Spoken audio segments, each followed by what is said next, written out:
I always thought to myself, what if I was someone else? Who would I end up being? Someone rich, someone poor, someone nice or evil, or maybe someone that really didn't want to live anymore? You always hear about travelers to other worlds in media. Movies, comics, books, etc., but no one really thinks that could happen, right? It's a cliché used in the escapist genre. Someone dies or is summoned to another world from their own by mysterious forces beyond imagination. It's a fantastical dream used by somewhat lazy writers to convey wonderment. Now that's not to say it can't be used in amazing ways, though it's hard to use it just right. Myself, I've always wanted to visit another world outside my dreams, and because of this, video games were always a big draw for me.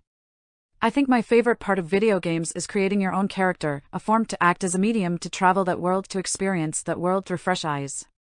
I would always end up taking a few hours to make my character just the way I wanted, then a few more to come up with a good name. I never understood the pure joy I felt making a character. I just knew it was my favorite part for a reason. I find it a bit funny, but I think my favorite game of all time is The Sims. A game so close to everyday life, yet perfect to escape it. You can become another person, someone that's just like you, or as far away from you as possible. I found that so inviting. I was honestly never a fan of Undertale as a game, even after playing it on my friend's account with him, though the neutral run. It was simplistic, and the only appeal was the 3 routes you could take in-game. So it confused me when I started dreaming I was Sans, and I'd go through his routine perfectly. Though I didn't know that till I saw the genocide gameplay. I decided to give it another chance, and started playing it again from the very beginning on another account, my personal one instead of my friend's this time. Chapter 1, A Fresh Timeline, a Fresh Start. It took a bit of time to download the game to my less than great computer.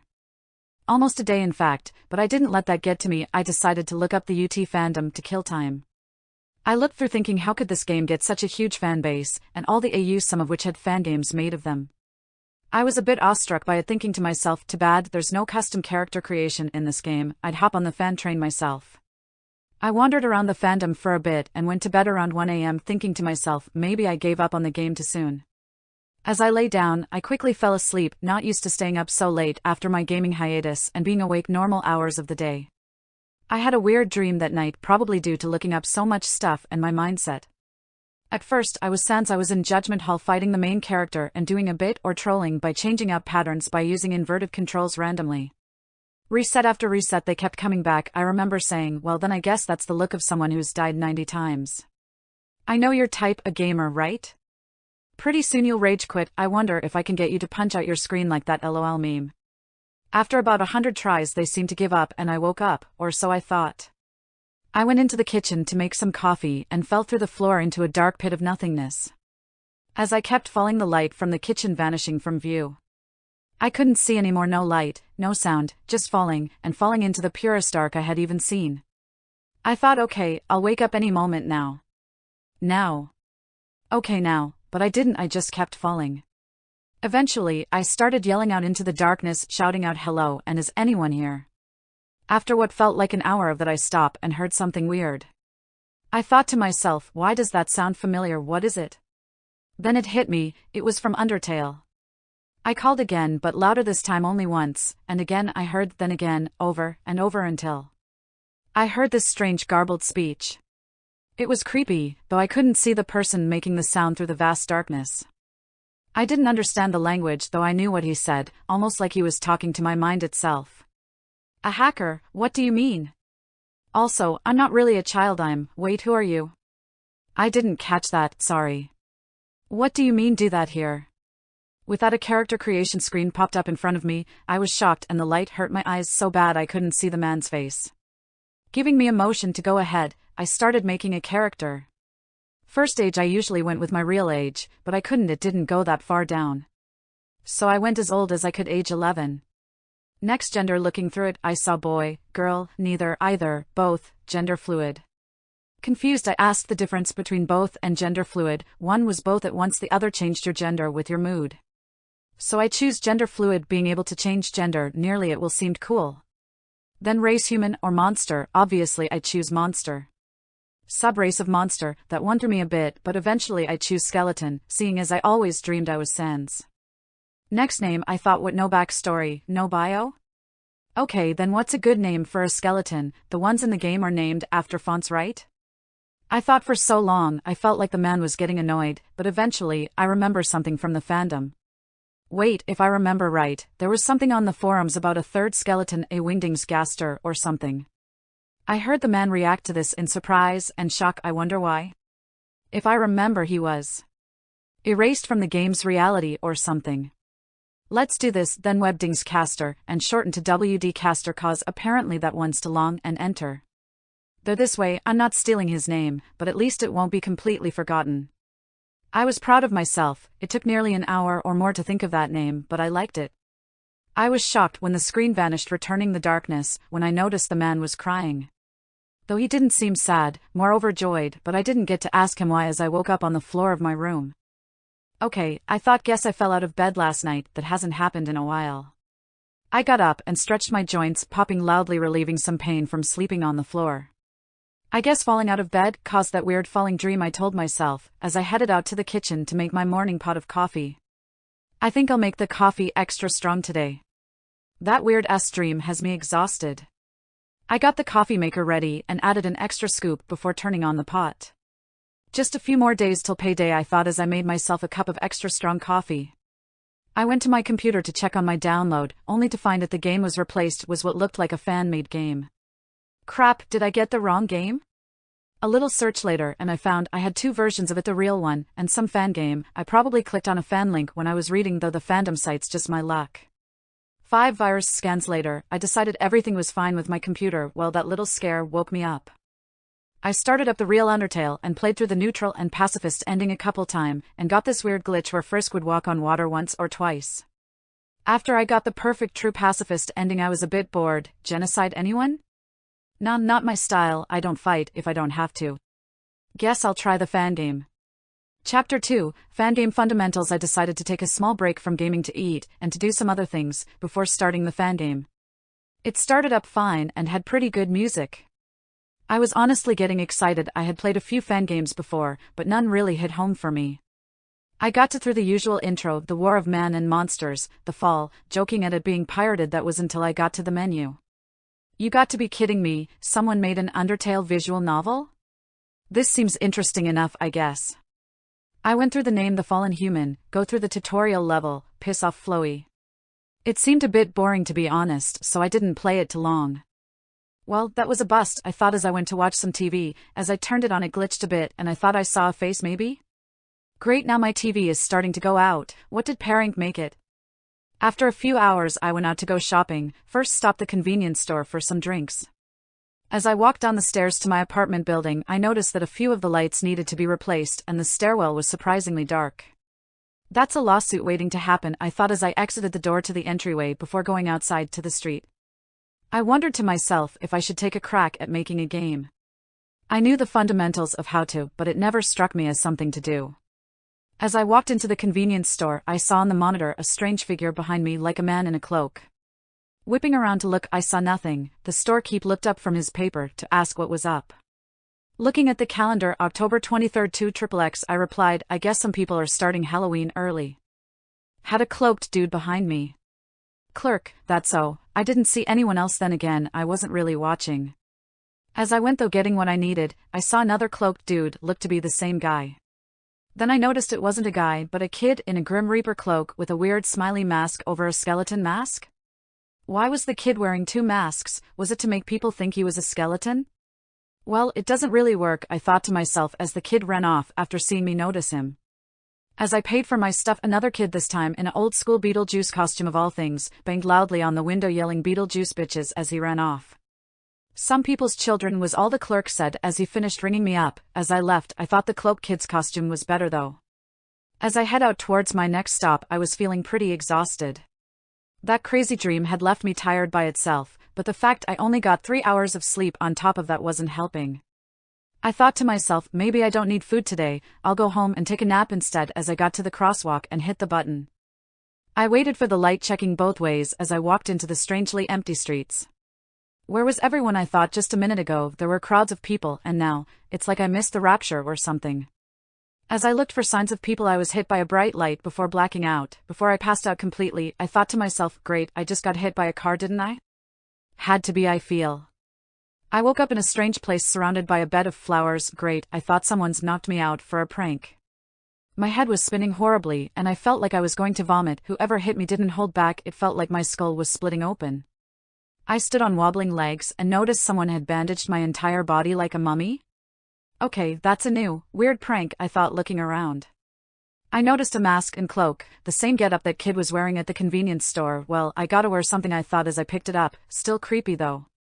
I put on the cloak, and as I held the mask the cloak began to move as if it was made of ink and absorbed the mask into itself. Okay, that's not normal, I said to myself. Wait a minute, what the hell is wrong with my voice? Did I swallow a helium balloon in my sleep? Ugh, these bandages are annoying, I said, ripping them off before falling back on my butt in shock. Whhhh. Where the $1 is my skin? I ripped the bandages off in a frenzy, looking for anything reflective as I felt my face and checked myself all over. After a few minutes of freaking the hell out, I collapsed, now mentally exhausted. Ha, I'm a skeleton. Oh, and look at that, my voice changed again. Well then. And just like that, it was back to flipping the freak out. For at least 20 minutes I lay in the flower bed looking up at a cave opening. Okay, so I'm either dead, and this is limbo, or I'm in a coma, and this is a dream. I thought to myself, I need more information, and suddenly I saw a window like a game's pause menu. Reading it aloud, I was a little freaked out. Name Webdings Caster aka WD Caster aka D, LV1, HP 700 Magical Affinity Color Spacetime Magic, can use normal bone attacks. Unique skill, can make nearly invisible wires of a combination blue and purple magic to trap and restrain enemies, or for traveling. Will cut up to half of the opponent's HP in time, similar to KR, though it's non-lethal and will always leave an opponent with 1 HP no matter what. Secret skill, unknown. Race skill, for adult skeleton eyes only. So I'm a spider skeleton? Well then, that I will have to practice extra hard on.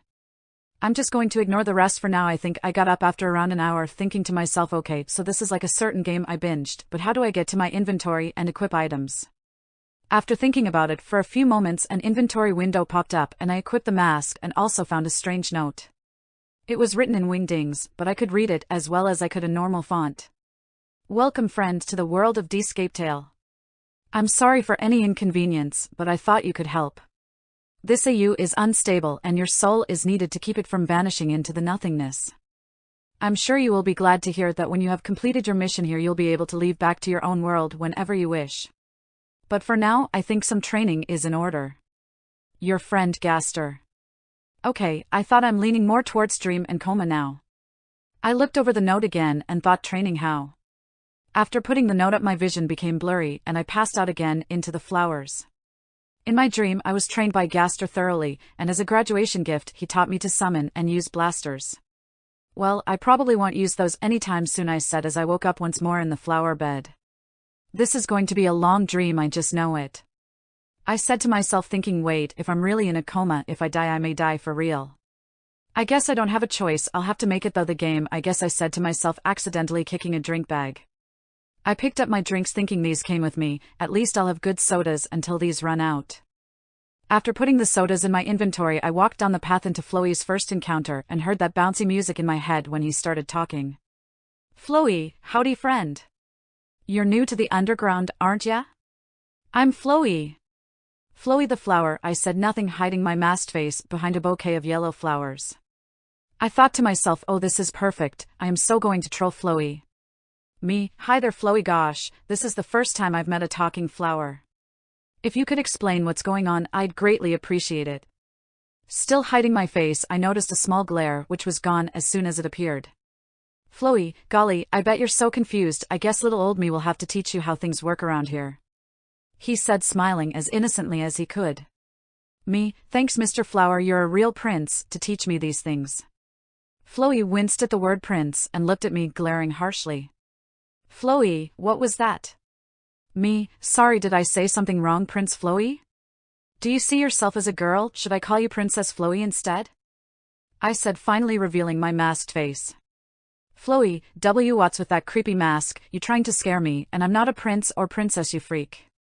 With that the all too familiar battle box popped up, thought it was a bit different, instead of my soul I was in the middle. Flowey, I bet you're wondering what this is. This is the friendship box. When two friends want to share, they enter this box. With that he spawned in his friendliness pellets and explained as usual, but I wasn't having it. I dodged them saying how I have full stats and don't need M, which led to him getting mad and Toriel coming to the rescue.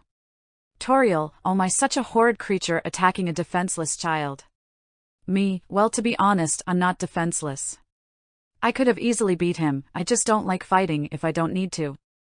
And I didn't need to, I could have blocked or dodged till he gave up, I bet. Toriel seemed unsure about that comment though. Toriel, I see, my name is Toriel, caretaker of the ruins. Tell me, child, are you a human? How did you get here? Me, well, I was human before I woke up here. As for the how, I don't honestly know. I think I was hit by a car and just woke up here. Maybe whoever hit me dumped me here to die, but I can't even be sure of that, to be honest. Toriel seemed to be in a state of shock at my story and quickly grabbed my arm, checking me all over, even checking my soul. My soul seemed to be different. It didn't look like a human or monster soul, nor did it look like I absorbed a human's soul, according to Toriel. Though the color seemed odd to me, black and white with a golden pattern and faced like a human's soul. Toriel, I've never seen a soul with a pattern before, and the colors. You said you were a human and now you're a skeleton? Do you have a name, child? Me, yeah I do, but shouldn't the check skill tell you my name, Ms. Toriel? Toriel, yes, but I meant your human name. W.D. Caster is your skeleton name, I would guess. I was a bit taken aback by that one. Toriel was way more intelligent than I gave credit. Me, yeah, I have a human name too, but seeing as I'm a skeleton right now, I'd rather not give it out just in case. Toriel looked genuinely sad at that as she took my hand to lead me to the ruins. Chapter 3, The Ruins. Behold Spider Skull. I felt bad about hiding my name, but what else could I do? I decided to unequip my mask for now, seeing as it cut my line of sight, but something told me not to hear. Weird, I thought. I wonder what that uneasy feeling was. Maybe Floey is spying on me? I was lost in thought at this point. I wondered if telling them about my world would cause undue changes. I wondered if Frisk is going to fall soon. I'll have to tell Toriel to check later just in case. As I remained lost in thought, I didn't notice my line of sight became clearer, and that we were past a few puzzles. That was until Toriel wanted to do her test and let go of my hand.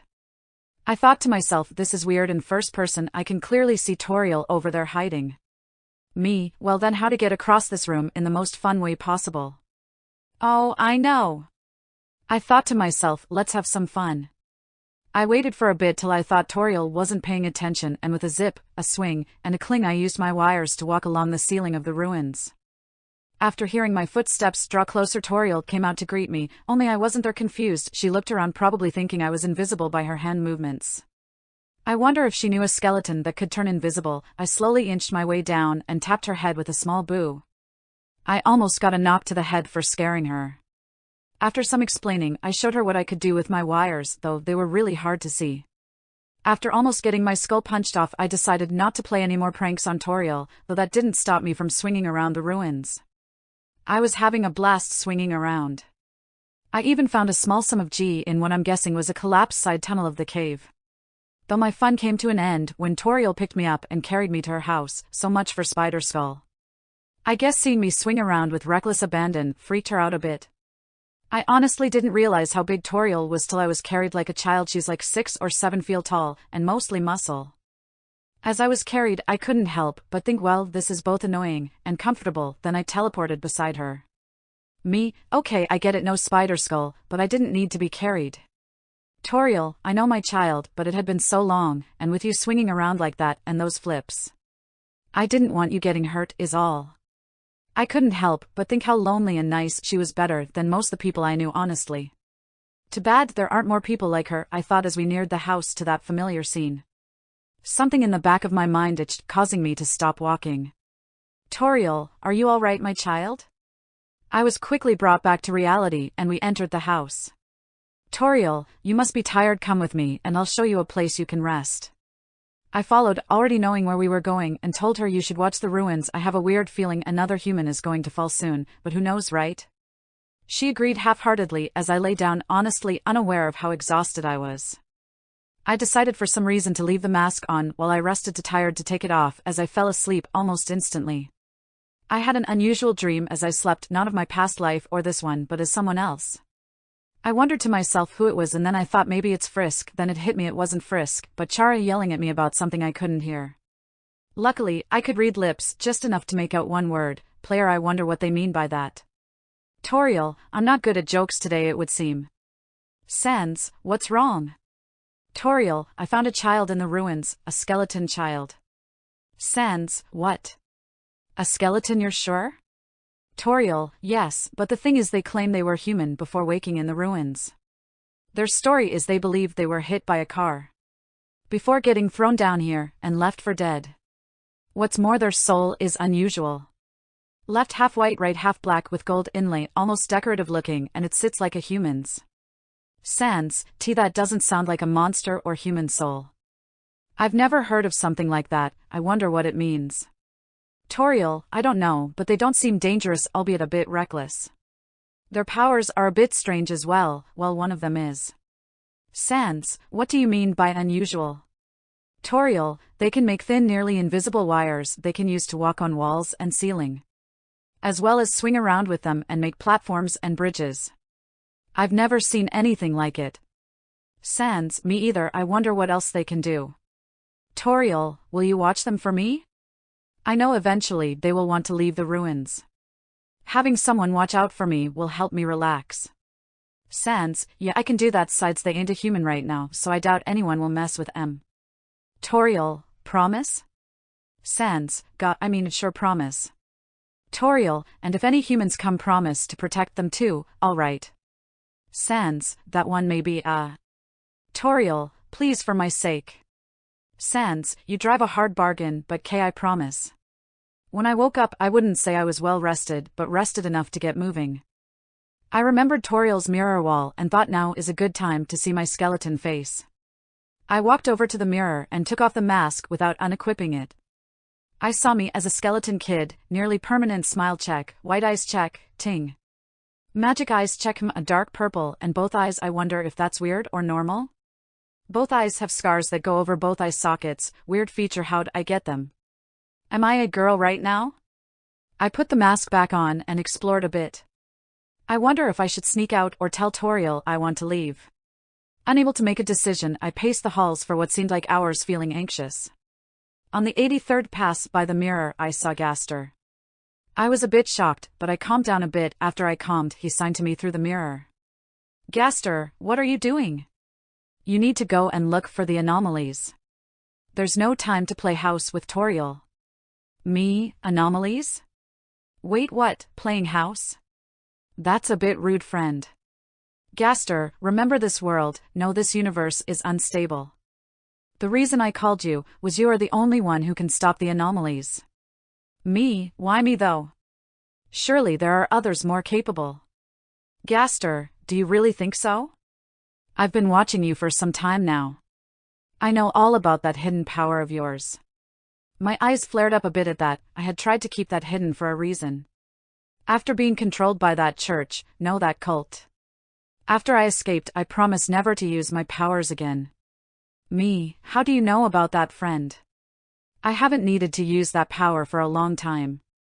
Gaster, do you really think I as a scientist wouldn't research potential candidates for saving my universe? No self-respecting seeker of knowledge would go in half-cocked, you should know that as well. Me, so my soul, it was different already, huh? Gaster simply nodded to me. Me, so in short, whether this is a dream or not.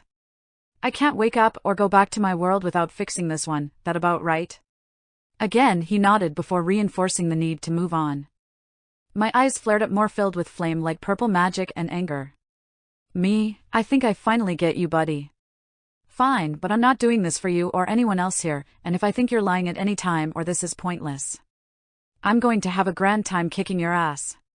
Chapter 4, moving forward to disaster. Calming down a bit after Gaster left, I knew he was right. Also, the secret skill on my stats was explained to me, but how would that help this universe? With no real time to think about it, I walked into Toriel's living room to find her about to leave for the ruins. Me, hey Toriel, I think need to move on. There are things I need to do, and I can't if I stay here. Toriel was understanding, and with a sigh she spoke. Toriel, I knew you'd have to leave sooner or later. I guess I don't have to worry about monsters attacking you for your soul. Though do be careful. If anyone saw it, they may try to take it. With a nod and a hug, I left her comfy home, down to the door after letting her explain where it was. Before I went through the door, I left something special, a shortcut. I learned while training skeletons can teleport one of 3 ways. Line of sight, leaving a shortcut, or using a map and plotting out a coordinates through mental imaging. Obviously that last one is the hardest to do and insanely complicated. Mess up the landing and you're in a tree as infused to the trunk, and that's one of the best case mess-ups. Worst case scenario, you're dead before you realize. With that done, I made my way through the door to the main game. Walking down that long hallway, it felt lonely, sad, almost maddening as I felt the air get cold on my bones. I knew what was coming next. I wonder, will Floey act like I'm human? Floey, clever, though not very bright. You may not have a human body, but that soul, it's something else very valuable. Still a bit annoyed at Gaster and disheartened by leaving, I had a breakdown. Me, true young prince of petals, but I'm not the only one with secrets, am I? Floey's face said a million words, most of them curses. Floey, I see you knew the whole time. You know it's pretty damn rude to act like you don't know someone. Floey's face changed, being in a word, monstrous. Floey, just who in the hell are you? Floey yelled, his voice twisting and distorting. Me, oh Asriel, I was the one in control. I felt something off, a change in the air. I knew it was almost time for the last human to fall. How long did I have before that though? Hours, days, maybe a week or 2. Without saying another word, I left Floey there in shock and passed through the door to the rest of the underground. My bare-bone feet smashed the white snow as I stepped out. Me, man, I'm lucky skeletons don't feel normal temperatures. I'd be chilled to the bone in no time if I still had skin. After making my joke, I heard Sans' muffled laughter above me as I started walking towards the gate. I was always one for a good chuckle, so I kept throwing off one snow pun after the other. All the while Sans was trying hard not to bust a gut behind me. Stopping at the gate, I couldn't help but be a small bit excited at this next moment to come. While I waited, I couldn't help but draw a better blueprint for this gate in my head. Sans, hey, kid. Don't you know how to greet a new friend? Turn around and shake my hand. I turned around, firmly grasping his hand, my grip making the whoopee cushion that much louder. Sans, ha. That gag never gets old. So kid, what's with that mask, trying to save face? You don't seem to be masking for trouble, why not take it off for a while? Oh, it's on, I thought to myself, me, sorry no can do, I'm masking my emotions right now. Even masking icily, I think I'd rather keep it on for meow at least. Okay, that last one was a stretch, I thought, though Sans didn't seem to mind. Sans, ha ha ha ha. Ice one kid, I didn't peg you for someone with a skeleton of humorous jokes. Me, well I can gladly say I am indeed a skeleton. By the way, my name's W.D. Caster, but call me D. I proudly said, my hand to my chest. After a few more rounds of jokes, Sans lead me through to his post.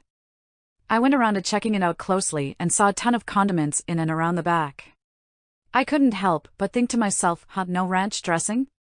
What a shame, I thought as Papyrus came barreling through. Papyrus, Sans, you lazy bones. Where were you? I was looking everywhere, you weren't even at Grillby's this time. Sans, I was taking a hike through the woods, you know how I pine for the great outdoors.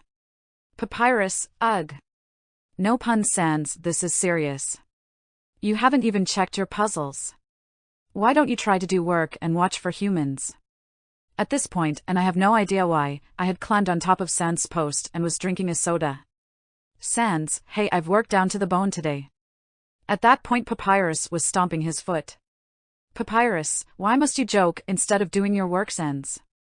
Man, I need popcorn for this show, I thought to myself as I recapped my soda and put it away. Guess I should step in or something, I thought, gingerly throwing a small snowball at Pap's head. Me, technically he is working by helping me out. Papyrus turned around, seeing me laying on the post resting in a chill pose. Papyrus, Sans, who is that? Sans, just some skeleton kid that came from ruins. Papyrus, oh. Wait. I thought we were the last skeletons in the underground. Me, well technically I'm from the surface, I have no idea how I got here. Wait, why did I say that? Papyrus, you came from the surface. Papyrus said, slamming against Sans' post, knocking me off with a thud. He of course apologized right away, no harm done though my mask did fall off. Me, it's okay, no harm done. I didn't think I was going to get snowbanked today though. Sans chuckled at that before he ran up and grabbed me face with him and Papyrus looking straight into my eye sockets. Me, Guy's personal space is at least a foot back that way. What's wrong, is there something on my face? I asked, touching not my mask before flipping out. I hadn't realized until now, but that mask had become my safety blanket, and without it the anxiety and dread I felt without it was overwhelming. After a few minutes of searching, we found my mask and I put it back on. Papyrus, how did you get those cuts across your eye sockets? Sans, ya kid, they look kinda bad, no really bad. No wonder you wearing that mask. Me, yeah. I have no idea to be honest, it's not like they hurt or anything. Sans and Papyrus looked at each other, then back at me. Papyrus, did someone hurt you? On the surface, I mean. That simple question hit me like a truck, it took all the strength from my legs and I fall to my knees. Sans, kid? Was I hurt on the surface? I don't know how long I sat there, a minute, an hour, 2 hours. Something about that question left me stunned to move. Of course I had been hurt on the surface, who hadn't been hurt? Why does this question hurt? My chest was suddenly hit by a sharp, ungodly pain, all I could was clench my chest and try to breathe. I was unable to speak, I could barely hear Sans and Papyrus freak out over my sudden motion. I couldn't think, couldn't breathe, vision blurred, I could no longer hear, it felt like my body and soul was being ripped apart, then nothing, and I fell face first into the snow below me. Papyrus, Sans, what just happened, what do? Sans, I'm thinking. Just calm down for a second, okay Paps? Sans, okay, first thing we gotta do is get them to the house where it's safe and out of the weather. And the quickest way is to take a shortcut, Papyrus, are you sure? It might make them worse than they are now. Sans, I know, but we have no choice, we can't risk carrying them like this, especially long distances. And we definitely can't leave them here. Papyrus, okay brother, I guess if we have no choice. I'll meet you back at the house. Sans picked Dee up using blue magic before taking a shortcut home and laying them on Papyrus's rayscar bed. After making Dee comfortable, Sans couldn't pull himself from the small skeleton's side. Though Dee was a few inches taller than Sans himself couldn't help but see Dee as a child. The immaturity of Dee's bones told Sans the age or around the age of this child. After a while, Sans left the room, no longer fearing for Dee's safety at that moment. He sat down on the couch, thinking to himself, trying to explain to himself what had happened. Papyrus came bolting into the house a few moments later, his arms full of books on monster ailments. Sans actually thought that was a good idea, though he didn't believe it would help. For hours they combed through the books, only stopping to check on their guest or to rest their eyes. Papyrus was extremely worried, he had never seen Sans work so hard before, he wondered just how serious this was. Papyrus with a worried look sat down his book and turned to Sans, not knowing how to ask, but knowing he needed to. Papyrus, Sans, you don't think they've fallen down, do you? Sans was shocked, almost horrified to hear that question. Sans, no, I don't think so. Normally when a monster falls down there isn't any pain, it comes without warning. They're just talking or doing normal activities and then boom, they fall down. The fact that they were in that much pain, that much panic, tell me this is something else. Papyrus looked a little bit relieved, but at the same time more terrified. Papyrus, if that's true, then we don't know what this could be. I doubt these books can help, but I thought it was better than nothing. Sans looked up at the now teary-eyed Papyrus. Sans, hey bro, it's okay if we can't figure this out with these, I'll go see if Alphys has any books that may know what's going on. I'm sure she'll have a book or note that'll lead us to the right direction. Papyrus looked relieved again, though he knew Sans was probably lying. That small bit of hope helped his soul. Papyrus, that's it. Sans, what's it bro? Papyrus, their soul. They were clutching at their soul just before they collapsed. Sans, hey you're right, they were. Quickly Sans flipped through the books, reading everything he could about illnesses involving the soul. After laying down the last book, Sans slumped down, stating he found nothing. Thinking about it, he knew of only one place with enough soul-based research to help, the True Lab. Sans, Papyrus, I'll be right back, stay and watch Castor, and make sure no one takes off their mask. I don't know why, but I have a feeling that wouldn't be a good idea to do. Papyrus, why's that brother and who's Castor? Sans, Castor you know D, the kid I mean the kid. I just feels like whoever does is going to have a bad time, especially right now. Papyrus nodded before Sans teleported away, leaving him to just sit there and worry about their new guest and hopeful friend. Papyrus, so your name is D, ha friend? With a whoosh, Sans teleported to the true lab and started quickly but methodically looking through the stacks and stacks of files. Though he wasn't making a lot of noise, the mics that Alphys had installed picked up all the sounds of flying papers. Quickly, she made her way down to the true lab to see what was going. As she neared the room, she could hear the frantic mutters of Sans as he threw old and damaged documents. Searching desperately for any leads, any clues at all that could point him down the right path to finding an answer. Alphys crept in behind Sans, letting out a small gasp as she saw who it was in the lab. Sans turned immediately, seeing her standing there, saying nothing. He went back to searching, almost ignoring her. Alphys, still in mild shock, tried asking Sans how he got there, and how he knew about this place, but to no avail. Alphys, Sans an answer me dang it. Sans, Alphys, I don't have time to deal with this right now. I'll explain later, but for now I'm in a hurry. Alphys puffed her cheeks like a girl from one of her animes, and continued her questioning. Sans, annoyed, explained the bare minimum of what was going on. Alphys was shocked and decided it was best to help Sans for now and try to get an explanation later. With Alphys' help, Sans was able to find an answer. Sans, that's just great, that isn't the answer I wanted to hear. Alphys, what's W wrong? Sans. Sans, I'll explain later, for now let's get back to my place. I'll need your help with this situation. Alphys didn't look as sure about her value as Sans did, but she felt she had no choice but to help. Taking Sans' hand, she quickly found herself in the Skeleton Brothers' living room, where both of them could hear Papyrus talking to someone else upstairs. Moving quickly, the pair ran upstairs to find Undine arguing with Papyrus. Undine, come on Pappy, how can I to be sure they're not secretly a human if I can't check their face? Papyrus, no means no, Sans said to make sure the mask stays on, so I'm making sure it stays on. Undine, look, I just need to take a quick peek. I know you said they're a skeleton, but last I checked you and your bro were the only ones. Sans, are we interrupting something? Papyrus, Sans, thank God you're back. Did you find anything out? Sans, yeah I did, but it's nothing good unfortunately. Let's all go downstairs and I'll explain there. Sans lead everyone downstairs. Undine was still unsure about this new skeleton but had no choice but to go with the others. After everyone got settled down, Sans began to explain what he'd found out with Alphys' help. Sans, okay, so it's like this. From what I found, it seems that their soul is unbalanced, conflicting with itself, attacking itself. Now this could have only happened if they were suppressing some of their memories, and horrible ones at that. When we started questioning them about their life on the surface, something from their memories bubbled up and was brought back up from deep in their soul. Undine, wait. You're saying that kids from the surface? Papyrus, that's not the issue right now. Undine, Sans, how can we help them? Sans, the fact is we can't, not really. The only thing we can do is keep them from starving to death if they stay unconscious. Alphys, how do we do that? Sans, normally when a monster eats, the magic used to make the food is quickly absorbed by their soul, keeping their HP up and making them feel full. But right now they can't eat anything because they're unconscious.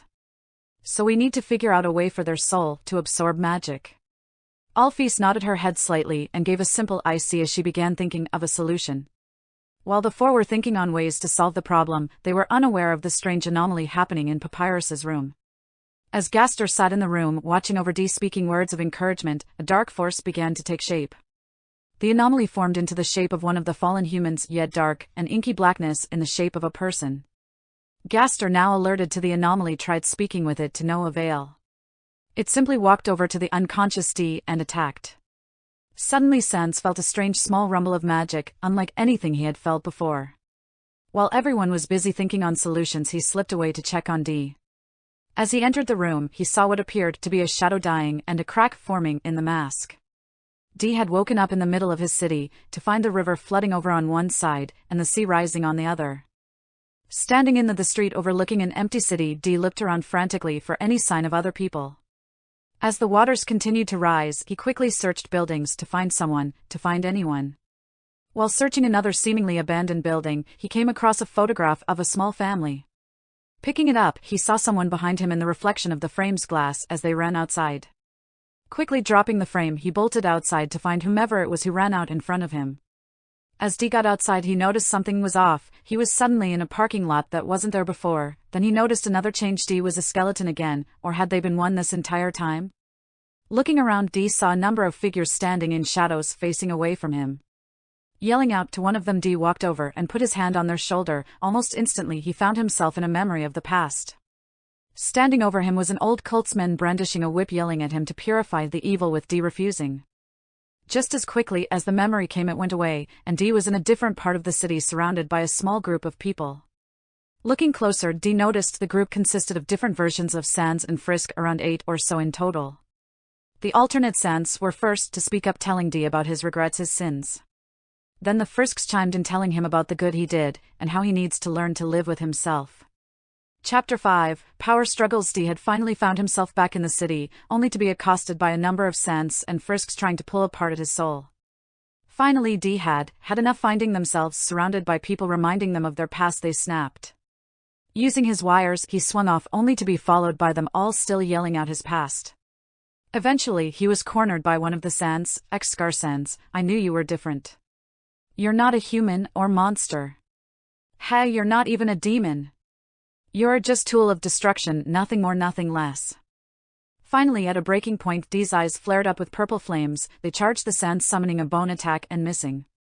With that, it was an all-out brawl to the death, 4 vs 1, Dee versus the Sans. At first, it seemed the Sans were at the advantage with their dodging skills, but as the fight dragged on, the Sans were getting more and more exhausted. Soon the Frisks joined into the fight, not attacking, but protecting the Sans. This drove Dee's anger higher. Before, they were restraining themselves even with their rage spiking, but now they couldn't. Unable to hold back, the magical flames grew in intensity as they began to fight with full force. The Sans and Frisks had joined into teams of 2, at this point doing their best to survive the onslaught of attacks. By now everyone had noticed Sans leaving and tried to go upstairs to see what was going on. Unfortunately for them, Sans had used his magic to barricade the door to Papyrus's room. Dee's nightmare had caused their magic to run wild. Their mask that had held their power back was cracked all over, allowing their magic to leak out as they fought in their nightmare. It was only due to Sans' skills at dodging that let him stay in the room. Thinking as quickly as he could while dodging their waves of attacks, as the dark purple flames of their magic furiously burned in their eyes. Before long, the barricade was broken down and the others flung open the door. Papyrus was the first to act, his secret training with Floey actually paying off as he made his way to help Sans. Undyne, in utter shock of the brothers' skills, was unable to do little more than watch while protecting Alphys from stray shots. Undyne gritted her teeth hard, pissed at the brothers' secret fighting skills, especially at Sans' skills. Unable to do much in the situation, Alphys watched closely, looking for a solution, watching everything carefully. Noticing something was off with Dee's mask especially, she watched that the closest, seeing as new cracks formed, the old were repaired. As she watched on, she noticed the more magic the brothers used, the quicker the mask repaired itself, almost like the mask was feeding on their magic. Alphys, guys, the mask, it's you using why your magic TTOF fix itself. Sans, what? So the more power we use, the more the mask will repair? Alphys gave a hurried reply, and the brothers decided to switch up from defense to attack. Not wanting to actually hurt the kid, they opted to use blue attacks as Dee couldn't move while unconscious. While the brothers used their blue attacks to speed up the mask's repair, inside Dee's nightmare they were nearing the end of the battle. With the Frisks' help, the Sans were able to stay alive long enough for Dee's attacks to stop. Dee, why are you doing this? Torturing me, forcing me to relive this hell. Frisk, that's not what we wanted. We just want you to come to terms with yourself. Sans, we're not here to judge ya. But unfortunately we need to push you to get you to remember things. Things you'd rather forget but need to remember. Dee, I forgot for a reason. I don't want to remember. Dee's anger was rising again. Being forced to remember their past was the worst possible torture for them. Back outside of Dee's nightmares, the magical power had calmed down to everyone's relief, and after a little bit more magic the mask was fixed completely. Sans, well, that's my exercise for the year, he said, huffing and puffing hard. Papyrus, Sans, this is serious. What happened? Sans, I honestly don't know. It felt like something was off, so I went to check on the kid. Sans put his hand to his chin, thinking hard about what happened just before Dee's magic went wild. Sans, I remember seeing a weird black shadow thing just as I entered the room, though it appeared to vanish as I entered. Maybe the kids' magic forced it away when that thing cracked their mask or something. Sans checked Dee's stats. Sans, well, they don't seem to have gotten any LV from whatever that was. Still though. Sans' voice became quiet as he thought to himself. Papyrus, a black shadow cracked their mask? So their mask is magic? With Papyrus chiming in, Sans' attention was brought back to reality. Sans, that I don't know, but whatever it is, it seems to keep the kids' magic in check. That, or at least seals most of it, it's almost like. With that, Sans trailed off again, thinking about his earlier conversation with Toriel. As Sans and Papyrus continued talking, Alphys was busy herself examining the mask with one of her scanners. All the while Undine was stewing in her anger. Not only had she been showed up by Papyrus, someone she thought too weak to be a guard, but she was shown up by Sans, the laziest monster in the underground. Undine stood there clenching her fist to the point of making her hand bleed. Thinking to herself, how could this be? Undine had dedicated her life to being the strongest, to being the best of the best. Only the king should be stronger. Her anger was seething in her chest, her soul. She took a step forward, grabbing Sans' shoulder. Undine, how long? Sans, I'm sorry? Undine, how long have you been this strong, damn it? Sans looked at Undine with a serious look that almost, no, it did frighten her, it scared her to her core. Sans, this is neither the time or the place to discuss this. Both Alphys and Papyrus readied themselves to try and break up any fighting that may start. Undine, not willing to back down, puffed out her chest, looking down at Sans with a grin. Moving quickly, Papyrus and Alphys moved the two back down to the living room and sat everyone down. Alphys, Sans? Do you have any ideas why that K-Kid is so st strong? Sans, now turning his attentions to Alphys, said nothing as he went back to his thinking pose. Everyone waited patiently as Sans contemplated an answer, rubbing his chin gently. Papyrus, Sans, if you have any idea you must tell us. Otherwise, someone could end up hurt or worse if another shadow thing tries breaking their mask. Sans flinched at Papyrus's statement, knowing he was right. San, fine, I have some idea, but you all have to promise me something. No matter what I tell you, none of you are to attack the kid. Confused by Sans' request, all of them sat in silence for some time. Undine, why would any of us attack the kid? Sans, just promise me or I won't say any more. Still confused but willing, they all promised in turn, starting with Papyrus and ending with Undine. After giving a large sigh, Sans began his explanation. Sans, okay. According to the lady in the ruins, the kid was at one time a human. Everyone in the room jumped up in shock, and Undine moved towards the stairs only to be stopped by Papyrus and Alphys. After getting her to sit back down, Sans continued his explanation. Sans, now as I was saying. They were a human while on the surface. Apparently while walking around they were hit by a car. Whoever did it apparently dropped them into the hole that leads to the ruins. When they woke up they were a skeleton, and had that mask. Undine, so wait, someone hit them with a car, and instead of taking them to get help they threw them down here? Sans, that's the story anyway. And we don't have any reason to think the kid's lying, plus their unusually high power level. The only thing I'm not sure about was that weird shadow thing. After Sans finished, everyone just simply sat in silence for a while. None of them knew what to think with the unusual situation, a human turning into a monster, the unusually high magic power, and finally that mask. After the sitting in silence for the longest time, Alphys was the first to spoke up. Alphys, so what now? We still don't know how to keep their HP from dropping if they start to starve. Everyone else stayed silent. Undine, her head down after hearing Dee's story, felt it was best not to talk at the moment. Inside Dee's dream, he was no longer fighting. Instead, they found themselves in waterfall protecting a small child version of Frisk as a broken-looking Sans attacked them both, using their wires and bones to block the Sans attack. Thinking quickly, Dee used their wires, throwing them in bunches at the Sans, who just dodged and taunted them. Broken Sans, nice aim, but you can't hit me that easy, even if those balls of string are hard to see. Dee smiled as his plan started to come together. As the fight dragged on, it became harder and harder to protect the Frisk and fight the Sans, but Dee was determined to keep them safe. Soon Dee was making mistakes and nearly getting hit as he tried to keep the child frisk safe. Broken Sans, wow kid, you're too busy protecting the brat to save your own skin. That's not good. Dee looked up with a determined smile, said, what skin? The Broken Sans laughed and Dee took his chance teleporting in front of him, smacking the Sans hard with a bone attack, sending him flying into a wire spider web, trapping him. To the shock of both Frisk and Broke Sans, the hard hit took no HP. Confused, the both asked how. Dee, simple, this isn't actually a bone. With that, the bone unraveled into a large amount of tightly knitted wires. Broke Sans, you mean you hit me with a bone-shaped mound of wires? Dee, of course I did. My wires are special. No matter what I do with them or how hard I hit, they will always leave my opponent with 1 HP. With that, the Broken Sans began laughing. After 5 minutes he calmed down enough to talk. B. Sans, looks like you passed the test. Good job, kid. I didn't think you'd be able to protect the kid without killing me.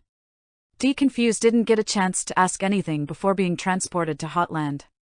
D. Now what? D. carefully walked through Hotland looking for anything out of the ordinary, trying to see if there was any hint at another test. Outside D's dream, Gaster sat watching over his friend closely. Dr. Gaster, it appears my theory was correct, my friend. The anomalies are drawn to you like a moth to a flame. And like the moth that flies to close, they are burned to nothing. While Gaster watched over his friend, he used his connection with Dee's void cloak to supply the mask with magic just in case another anomaly attacks. Meanwhile, downstairs the group was finally making some headway, as Sans began to think of the situation in another way. Sans, hey Alphys, the monsters that fell down, how'd you keep them alive? Alphys shook like a leaf, stuttering her words much more than usual before finally getting out her answer. Alphys, I used an IVT to feed my magic into T them. T though I have no idea how it would work with a skeleton. Sans rubbed his chin again, thinking hard on the matter. Sans, the only way would be to feed the magic directly into their soul. I have some old medical journals laying around in my room that should tell us how. With that, Sans made his way to his room to look for the books, leaving the 3 there with 2 of them now hanging their heads. Chapter 6, Headaches and Heartache. It felt like Sans was in his room for an eternity as the group waited in the Skeleton Brothers' living room. Undyne and Alphys were extremely quiet and uneasy as Papyrus paced around the room. Finally, after much waiting, Sans came bursting out of the room holding a book. Sans, found it. With this, we can set up an IV to keep the kid alive till they wake up. Papyrus, that's great, brother. How can we help? Sans, for now, I need to go back to Alphys' place for some supplies. Alphys, W8, I see can get you T them J, just tell me what you need. Sans, see that's the problem, I'm pretty sure you wouldn't know what any of this stuff is even if I explained it.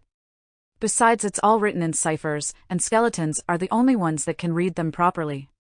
Also, it would be better to have someone medically trained here just in case. Alphys gave a small okay as Sans headed out the door, leaving the 3 there with the kid. Before Sans did anything, he went to the door to the ruins to see if the lady was there so he could explain what was going on. After knocking a few times, he was greeted with her familiar voice, sweet and gently as always. Toriel, my, you've certainly came late. I do hope everything is okay. Sans stood there in silence, Toriel asking repeatedly if something was the matter and if he was there before he got up the courage to answer. Sans, I honestly don't know how to say this, but the kid is in a coma of sorts. It seems his soul has become unbalanced and is attacking itself. We don't know how long they'll be unconscious, but we have a way to keep them alive. It was Toriel's turn to stay silent, as she was in utter shock at this point. Toriel, you're sure you can keep them alive until they've awakened? Sans, yeah, I made a promise to keep them safe and I intend to keep it. Toriel held back her tears and thanked Sans before returning to the ruins. Sans stood there for a few moments before going off to the True Lab. After what felt like hours of searching, he found the equipment he was looking for. Before getting the last piece of equipment, Sans felt someone or something watching him closely. Turning around to see what was going on, he saw nothing in the darkened lab, but looking around, he saw footprints on the dusty floor. Clenching his fist, knowing he had no time to investigate, he grabbed the medical supplies and equipment and left, teleporting away back to the house. Back at the house, everyone was waiting nervously for Sans to return. Alphys seemed the most nervous for some reason. Undyne, hey, what's wrong? Alphys, you're sweating more than usual.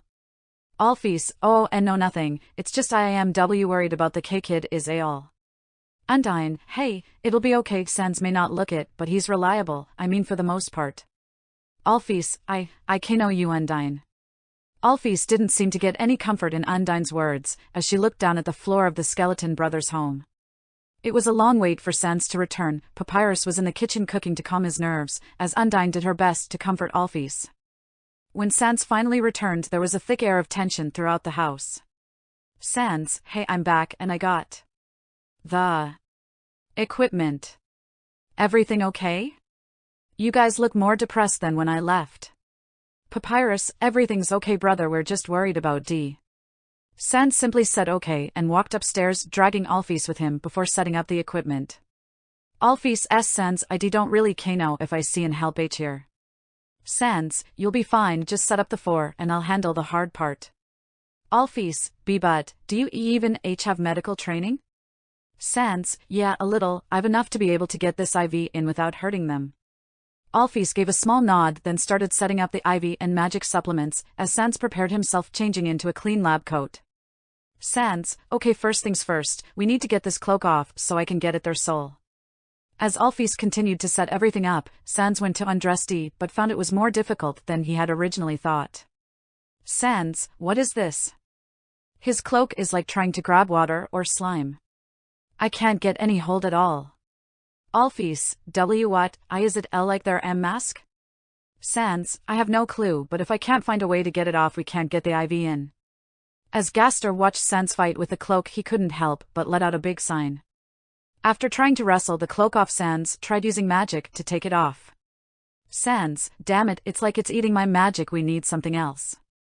Gaster, come on Sans, you've seen this kind of thing before during our experiments with the void. It's void magic, it nullifies most normal means of, honestly, have you forgotten everything? Sans felt a small chill down his spine and looked at Alphys. Sans, hey wait, can your scanner unequip armor from patients? Alphys gave Sans a small eureka look and got her patient scanner. Gaster, not the way I would have, but smart. I'll give you that. After a few minutes of inputting buttons, Alphys finally got the cloak unequipped, leaving D naked. Sans, wow, I didn't think they were naked under that cloak. Good thing I grabbed some hospital gowns. As Sans went through his backpack looking for the gown, Alphys took a closer look at D. Alphys, T, that's so odd, I could have sworn W when I checked them earlier, T, they were a G girl. Sans looked up for a moment while pulling out a gown. Sans, honestly to me they seem to switch their genders. Their voice changes too, when they're a boy they sound like a younger me. When they're a girl, they sound different, more high-pitch, and kinda cute. For the most part, it's been around a 50-50 split between genders. Alphys looked down at the unconscious D with a puzzled look. Alphys, I've heard of some M monsters that S-swap gender but N never a S-skeleton. Sans gave a shrug and dressed D before getting ready with the 4. With a sigh, Sans got D's soul ready for the IV. Alphys made a swift but audible gasp when she saw D's soul. Sans, shit, he said this lightly under his breath, forgetting to tell them about his soul was a huge mistake on his part. The unusual form of D's soul was shocking to everyone. Sans already knew about the weird look, though he never really saw it until now. With careful precision, Sans gently inserted the IV, taping it in place with very special tape before letting D's soul slip back into his form. With that done, Alphys, now focused on the task at hand, started the IV. Patiently they waited, monitoring D's HP, which had dropped to under half throughout this whole ordeal. Soon they got what they were waiting for. D's soul started to glow a light green through his form, and though it was basically an outline with no details. The two were glad to see it as D's HP started to slowly go back up to their relief. After cleaning the mess, the two of them left the room after ensuring the IV was stable. While Sans and his gang finally started to relax, in the ruins Frisk finally fell, landing in the bed of golden flowers. As Frisk sat laying on the golden bed, another was awakened by her determination. Dazed and confused as she wakes, her eyes burning, Frisk stands up on wobbly legs, her eye glued shut in pain as she tried to get her bearings. After regaining some composure in her legs, Frisk slowly made her way towards the door, slightly out of breath. As she made her way to the door, she was suddenly hit with a wave of relief, as if reinvigorated by an unseen force as she passed through. Stepping into the next room, she is stopped by a strange voice. Suddenly, seemingly from nowhere, Flowey appeared, giving his usual speech. Flowey, howdy. I'm Flowey. Flowey the flower. You're new to the underground, aren't ya? Golly, you must be so confused. Someone ought to teach you how things work around here. I guess little old me will have to do. Ready? Here we go! With that, Flowey summoned the battle box, explaining to Frisk what it was. After explaining, he summoned his friendliness pellets. Flowey, down here, love is shared through little white friendliness pellets. Are you ready? Move around. Get as many as you can. Frisk knew to the underground got hit and screamed slightly in shock and pain. Flowey stood there gloating and laughing before he stopped my Toriel and Frisk is lead to the safety of her warm home. Frisk was still wary of monsters but felt safe with Toriel. Toriel, gladdened to no longer be alone, still felt saddened thinking of the last person to fall before Frisk, whom for all she knew was either in a coma or possibly dead. After getting to Toriel's house, she invites Frisk to lay and rest for a bit. Frisk, exhausted from her ordeal, gives a slight nod and goes to lay in the bed Toriel showed her. Soon after Frisk fell asleep, Toriel heard that familiar knock at her door. Hurrying down, she answered quickly. Toriel, Sans, is that you? Sans, yeah, it's me. Sorry I don't have a knock-knock joke for you this time. I had one about construction, but I'm still working on it. Toriel gave a small laugh and asked how Dee was doing. Sans, they're doing okay. We got everything set up, so they're not going to die anytime soon. Though they almost may not wake up anytime soon either. But at least for now they're not in danger. Toriel gave a heavy sign of relief. This was the first good thing besides Sans' joke she had heard in a long while. After that, Toriel and Sans sat and talked for a good while, sharing jokes and stories before Toriel told Sans about the human and how Dee said before that they were coming soon. Sans was a little taken aback. How did Dee know when the human would fall? Could they also remember resets, or was it because they were once human? Sans didn't voice his thoughts to Toriel though, keeping them to himself to ask Dee later if he ever woke up. After a little more time, Toriel decided to go back to her house to check on Frisk, leaving Sans with more than a few thoughts running wild through his skull.